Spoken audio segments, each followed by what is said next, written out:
Hello दोस्तों, welcome back to my channel. मेरा नाम विकी। तो आज की वीडियो में बात करने वाले कौन से वीजे में कितनी सैलरी मिलेगी मलेशिया के अंदर और कौन सा वीज़ा आपके लिए बेहतर रहेगा वर्क वीजे के लिए। तो सबसे पहले अगर आप मेरे चैनल में नए तो चैनल को सब्सक्राइब करें तो वीडियो को शेयर जरूर कर देना। तो चलिए वीडियो को स्टार्ट करते हैं।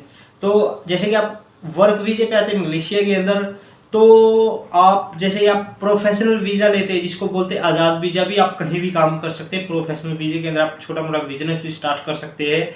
लेकिन अगर आप नॉर्मली आप जैसे कि सर्विस सेक्टर का वीज़ा लेते हैं या फिर कंस्ट्रक्शन का वीज़ा लेते हैं या फिर प्लांटेशन का वीज़ा लेते हैं तो उनमें आपकी अलग अलग सैलरी होती है। अगर आप किसी रेस्टोरेंट का वीज़ा लेते हैं, आप रेस्टोरेंट के थ्रू, जो रेस्टोरेंट का बॉस उसके थ्रू, आप उसके कॉलिंग लेटर के थ्रू आप उसके अंडर आते हैं तो आप दूसरी जगह काम नहीं कर सकते, आपको रेस्टोरेंट में काम करना पड़ेगा। बाकी अगर आप कंस्ट्रक्शन वीजे पे आते हैं तो आप कंस्ट्रक्शन में काम करना पड़ता है। ये तो नॉर्मली अगर आप किसी भी कंट्री में किसी भी वीजे के अंडर जाते हैं, मतलब अगर कंस्ट्रक्शन जाते हैं, प्लांटेशन जाते हैं या फिर एग्रीकल्चर जाते हैं, तो किसी भी वीजे में जाते हैं तो उसी वीजे के अंडर आपको काम करना पड़ता है। लेकिन मलेशिया के अंदर क्या है, मलेशिया के अंदर बहुत सारे भाई यहाँ पर आके प्रोफेशनल वीज़ा ले लेते, चेंज करवा लेते। मतलब सबसे पहले जैसे कि आप अगर आप प्रोफेशनल वीजे पे मलेशिया में आते हैं, जैसे कि आज़ाद वीज़ा ही बोलते हैं, आज़ाद वीज़ा उसकी जो फीस होती है थोड़ी ज़्यादा होती है। एक नॉर्मल वीज़ा आपको 6 से 7 हज़ार रिंगिट मलेशिया के मिल जाएगा, लेकिन उसकी फ़ीस जो होती है उसकी 18 से 20 हज़ार रिंगिट उसकी फ़ीस होती है। वो पहली दफ़ा आपको 1 साल में आपको रिन्यू करवाना पड़ेगा, उसके बाद आपको 2 साल का मिल जाएगा, लेकिन उसकी फ़ीस थोड़ी ज़्यादा होती है।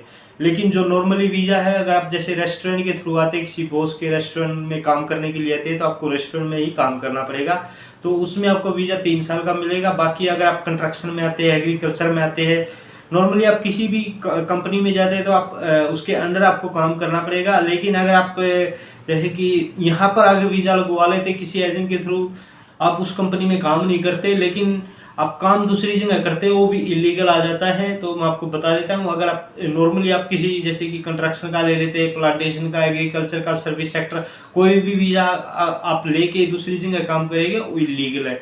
तो उसमें अगर इमिग्रेशन आपको पकड़ती है तो आपको जेल में जाना पड़ेगा। नॉर्मली अगर आप जो प्रोफेशनल वीज़ा लेते हैं जिसकी फ़ीस ज़्यादा है, उसमें आप कहीं भी काम कर सकते हैं, उसमें आपको इमिग्रेशन का कोई भी खतरा नहीं हो, आज़ाद वीज़ा होता है। और उसमें जो सैलरी की बात करें, सैलरी आप आपके एक्सपीरियंस पे डिपेंड करता है, आप क्या काम जानते हैं तो उसके हिसाब से आप सैलरी की भी डिमांड कर सकते हैं। लेकिन अगर नॉर्मली वीज़ा है, नॉर्मली वीज़े में तो जो यहाँ पर जो जिनके पास वीज़ा भी नहीं है, जो इलीगल है, उनकी भी सैलरी सेम ही होती है, और जो नए वर्कर आते हैं उनकी भी सैलरी सेम ही होती है। जैसे नॉर्मली आप किसी कंपनी के अंदर काम करने जाते हैं या आप कोई काम जानते हैं, मेंटेनेंस का काम जानते हैं या फिर कोई मशीन वगैरह चलानी जानते हैं, जैसे सीएनसी मशीन या फिर ड्रिल मशीन, कोई भी, जो इंडिया के अंदर काफ़ी कंपनियां हैं, बाकी मलेशिया के अंदर भी बहुत सारी कंपनियां जो नट बोल्ट की फैक्ट्रियां होती है, तो उसमें भी आप काम कर सकते हैं। उसमें आपको सैलरी 2000 से ऊपर आपकी सैलरी निकल आएगी। बाकी अगर आप होटल रेस्टोरेंट में लाइन में जाते हैं, रेस्टोरेंट लाइन में जाते हैं, तो आपको बेसिक सैलरी आपको 1500 मिल जाएगी। बाकी अगर आप काम जानते हैं, खाना बनाना जानते हैं, आप वहाँ पर कॉफ़ी वगैरह, ड्रिंक्स वगैरह बनाना जानते हैं, तो आपको सैलरी वहाँ पर भी आपको 2000 रिंगिट तक मिल जाएगी। वहाँ पर आपको रहना फ्री होगा, उसमें आपको खाना फ्री होगा, तो आपकी सैलरी सारी बच जाएगी। बाकी अगर आप कंस्ट्रक्शन लाइन में जाते हैं, कंस्ट्रक्शन लाइन में आपको कई जगह पर क्या होता है कि कंस्ट्रक्शन लाइन में वहीं पर रहना होता है, बाकी आपका रहने का खर्चा नहीं होएगा। लेकिन कई कंपनियों के अंदर क्या होता है कि आपको रहना भी प्रोवाइड नहीं किया जाता और ट्रांसपोर्ट भी आपको प्रोवाइड नहीं किया जाता। तो उसमें आपका ट्रांसपोर्ट का खुद का खर्चा होगा, आपका रहने का खुद का खर्चा होगा, खाने का खुद का खर्चा होगा। लेकिन कंस्ट्रक्शन में आपको मैं सैलरी की बात बताऊँ, सैलरी बहुत ज़्यादा हाई है कंस्ट्रक्शन लाइन में। अगर आप काम जानते हैं तो और ज़्यादा है।